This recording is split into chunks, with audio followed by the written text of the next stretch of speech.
there are indicators that the market is not going to be what anybody was hoping it would be. And you see this, not just in the NBA, across sports. The Boris 4, we were just sitting here talking about it. Blake Snell, and I'll give you the 2-second, the 10-second sort of synopsis. He has publicly stated that he's feeling pressure from the Giants, and so therefore feeling like he's rushing back from these injuries too soon. And I think that is all a trickle-down effect from what happened with missing spring training, which I firmly believe was Scott Boris's fault. The Boris 4 did not get on the open market what they thought they were going to get. And it has led to all kinds of junk for those guys because of the way their agent played it. Malik Monk taking that deal in Sacramento tells me, wow, this is not going to be what we thought it would be on the open market. What did he get, 478? 478 for Malik Monk in Sacramento? Like, he got less than 20. Yeah. You supposed to believe that Klay Thompson's getting 30 a year? Malik Monk can't get 20? Like, and there are reports that nobody is prepared to offer Klay that 3-year deal he seeks. Which is what makes me think more and more, and I was mentioning this over the weekend to some friends at a 5-year-old's birthday party. Nothing like talking sports at a 5-year-old's birthday, but it was either that or going to Jumpy House. And so I was saying how, if there aren't 3-year deals out there for Klay, it does kind of open the door to Klay staying as a Golden State Warrior. If no other team wants to give him 3 years and he finds that the free agent market is cooler than he thought, maybe as you get deeper into the free agency period, he realizes, hey, if I'm only getting 2 years anyway, I might as well take the 2 and stay here with Golden State. It's a scenario. It's plausible. I would argue on July 8th when we get together for the summit, one of two things are going to be the case. Either Klay has already signed with another team or Klay has signed with no team. I do not think that he'll be a Warrior by July 8th. That's too early in the free agency period for the scenario you just laid out to have played out. However, based on the article by Anthony Slater over the weekend, it feels like Klay, like even if given an equal offer, Warriors and somewhere else, he'd pick somewhere else. Like he is actively searching for a new scenario because of past stress and frustration that has just built up too much, and I think has probably only come to the forefront even more because the Warriors have no offer on the table and are essentially telling him, yeah, we've got other things on our priority list first.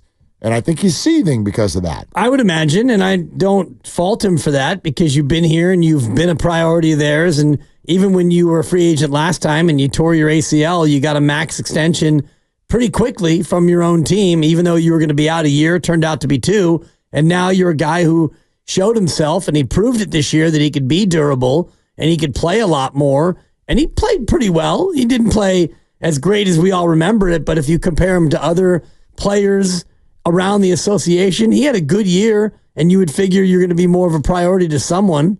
What's your read on this one? I do feel like before Mike speaks, we should address this real quick because I'm saddened by it. I'm interested by it. Just the idea of Klay's emotional sort of state of being, if you will. Klay has looked angry for at least one season, if not more. That's how it's looked to me. This sort of now, I think, this experience we're having now kind of proves it, I think. Steve Kerr mentioned directly to us that he had to have closed-door meeting after closed-door meeting with Klay and working through his mentality with having to move to the bench and all of those things. What's your take on Klay essentially getting to a spot and the Warriors allowing it to get to a spot that a future Hall of Famer and a franchise legend has gotten to a point where reportedly, if given the exact same offer from the Warriors and someone else, he would rather take someone else? I'm okay with it. And you get to a spot in life, whether it's career or relationship or whatever it is, where you realize you need to change. You need to shake something up.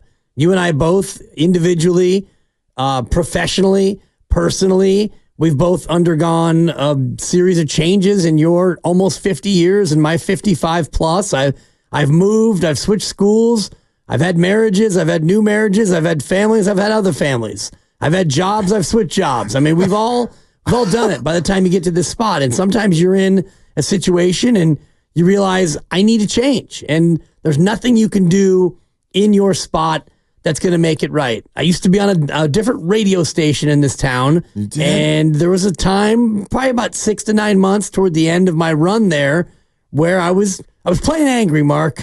That's awesome. And it got to the point where the change that I needed wasn't going to come inside that building, and so you take your talents elsewhere. And I was lucky that this station launched almost 13 years ago, and I had an opportunity to come over, and I wasn't so angry anymore.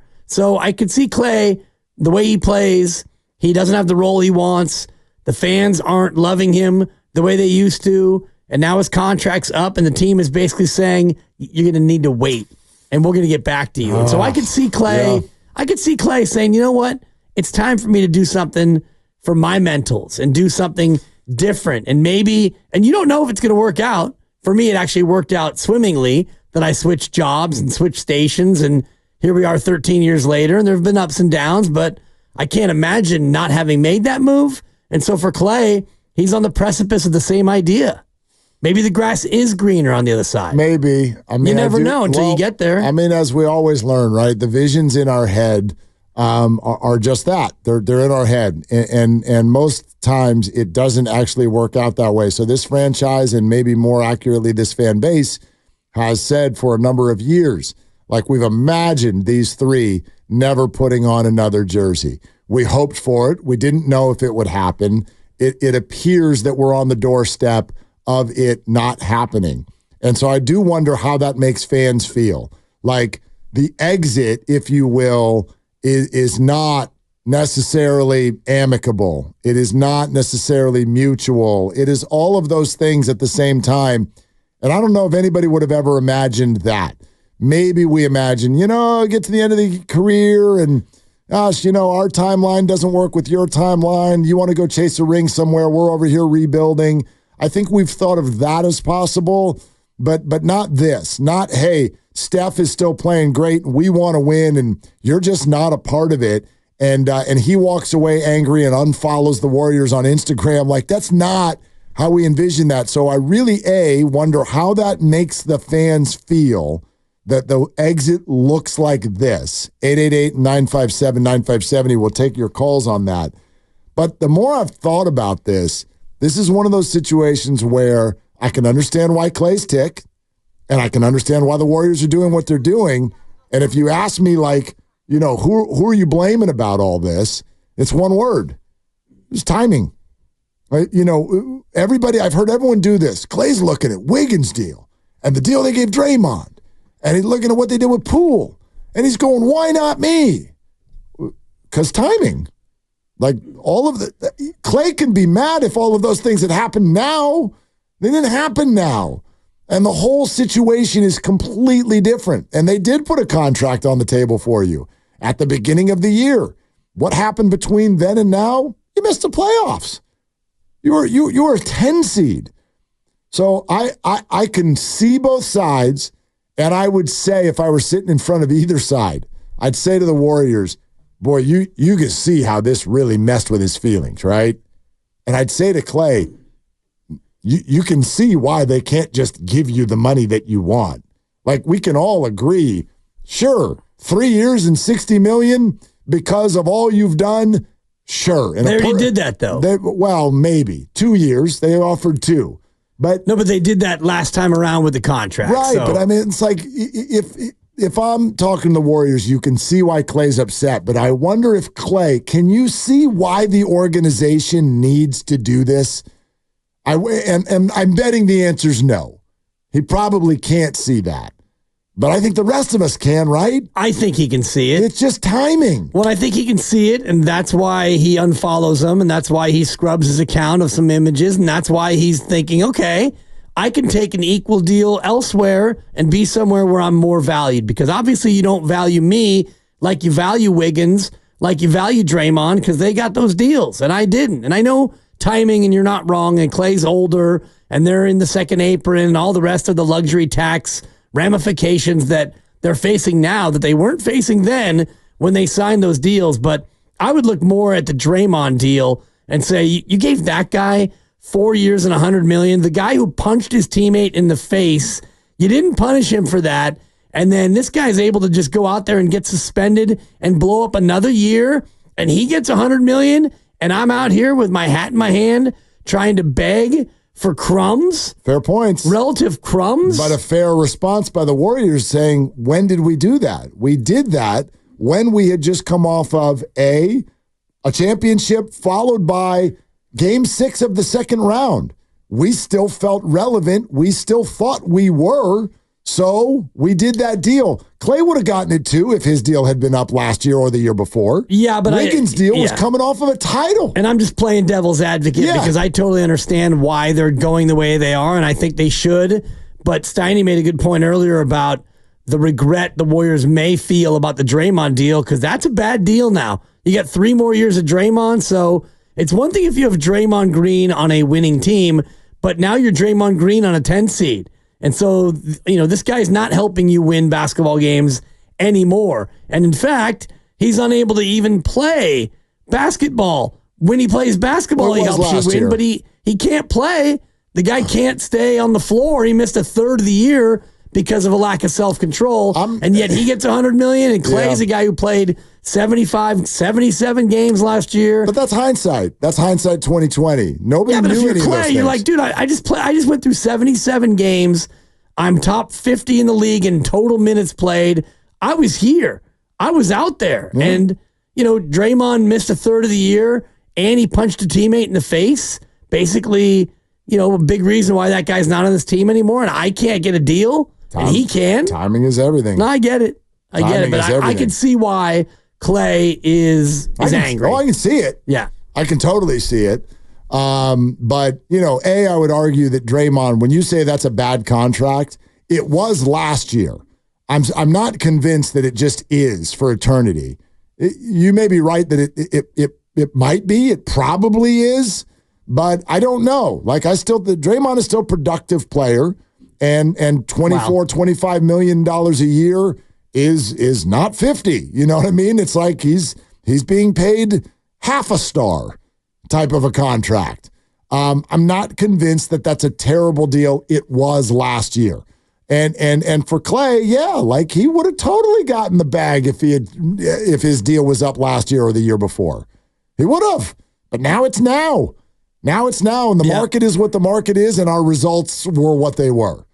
And I get that that's completely unreasonable to think that he would see it that way. No individual ever wants to be told that the company you work for, especially when you've been as successful as he has for the company, that your turn arrives right when they decide to change the way they do business. I get, it was Andrew's turn. Yes. Draymond's turn. Yes. Jordan's turn. You got it. Klay, it's my turn.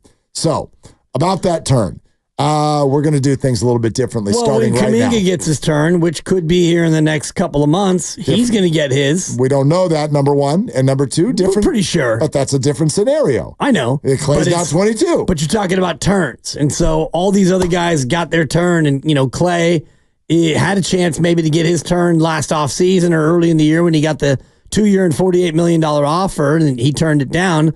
And I'm just wondering if, based on the Malik Monk contract, if Klay still is able to get a deal now worth $24 million a year from the Warriors or from another team here over the next couple of weeks. I would be surprised if he still got $24 million a year. Yeah, I know Bobby Marks, with Came us on was and like said 30. He's worth 30. His skill set is worth 30, but I think that reboots every offseason, doesn't it?